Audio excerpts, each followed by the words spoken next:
Now to Asian weddings and lifestyle. Now, wedding season is on its way and lots of young couples are prepping for the big day. But what is trending at the moment? Well, Arfa Malik is the founder of an up-and-coming fashion brand in her name.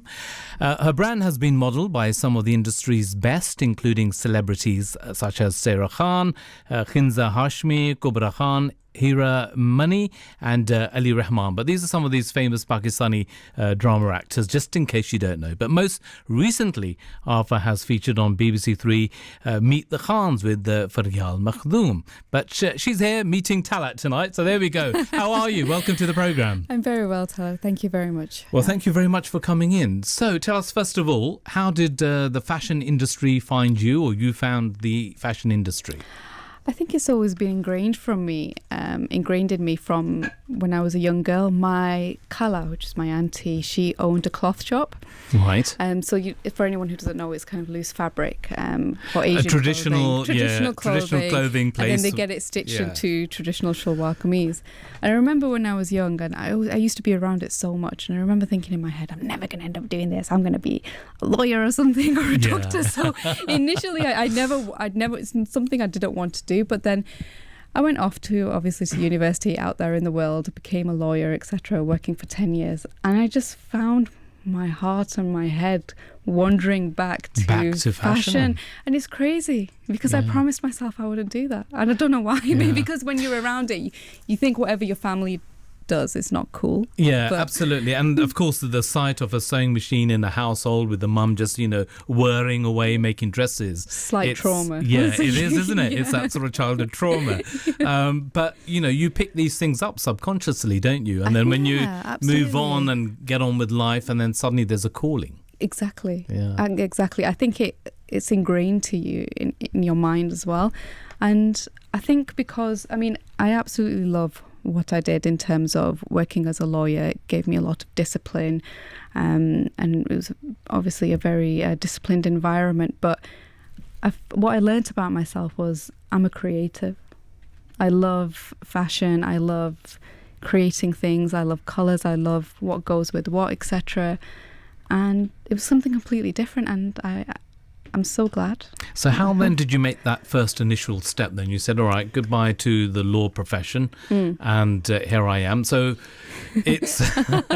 I'm laughing because you wouldn't believe it if I told you. But, it started with me moaning to my husband for 2 years straight. Probably every 2 weeks. I want to do my own As fashion. Every good wife does, of course. I want to do this, I want to do that. Okay, why don't you leave and set something up? Yeah, but you can't.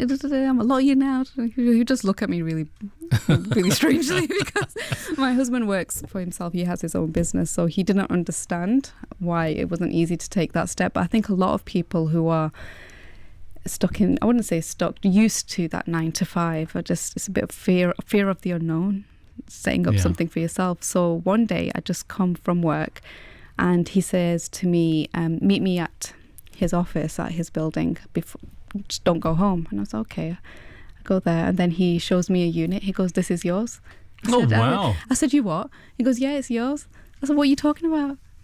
Well, what a fantastic husband. Irfan's in the corner over there, by the way. Are you gushing, Irfan? And he thought obviously I would say thank you. I just had a complete meltdown. I can't believe this is happening. Why wouldn't you consult me? You don't understand it. And I packed, just melting down for half an hour, but it was the best thing he ever did.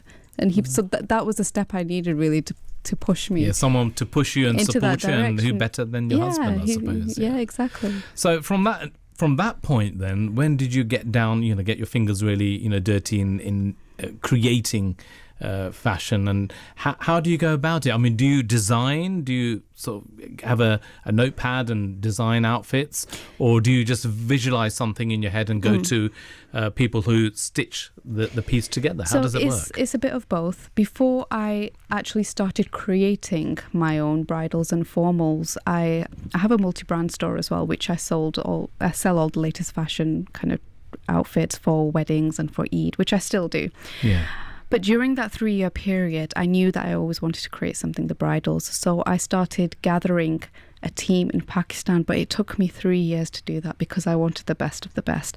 So in terms of tailors and people who do all the embroidery work and the master tailors. It took me about 3 years. And then when it comes to actually physically creating the designs, I do sketches, but then I give them reference to material, reference to embroidery work, reference to look, reference to silhouettes.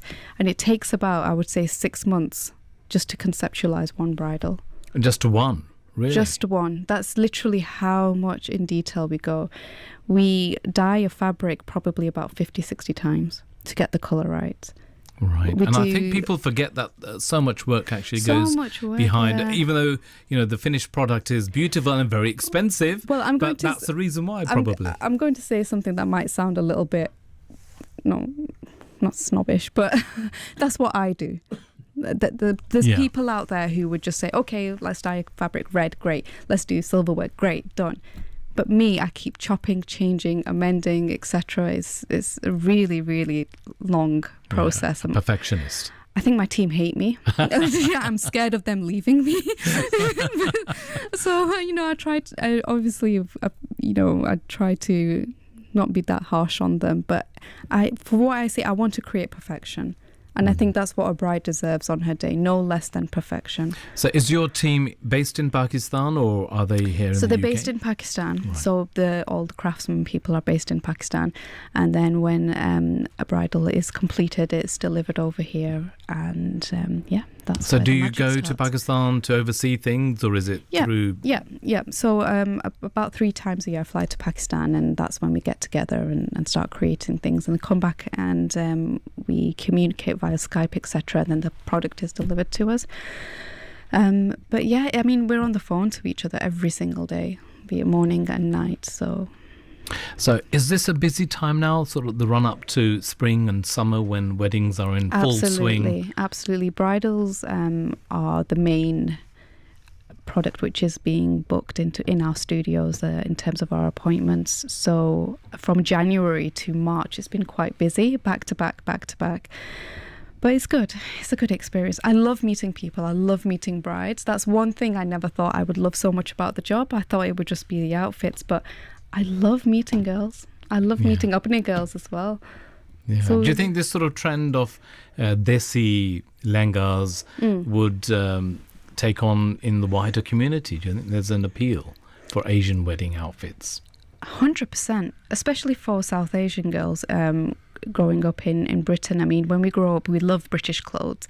We go to school in British clothes, and we chill out in British clothes. But when it comes to your wedding, it's your one chance to show off your desi side. Yeah. I think desi girls never look more beautiful than they do when they're wearing Asian clothes. They Absolutely, look so and they are stunning. I've seen some of the pictures and some of the designs that you've come up with. They're pretty amazing. Now, I mentioned a list of all these Pakistani actors. Yes. Not many people will know them here, perhaps, per se.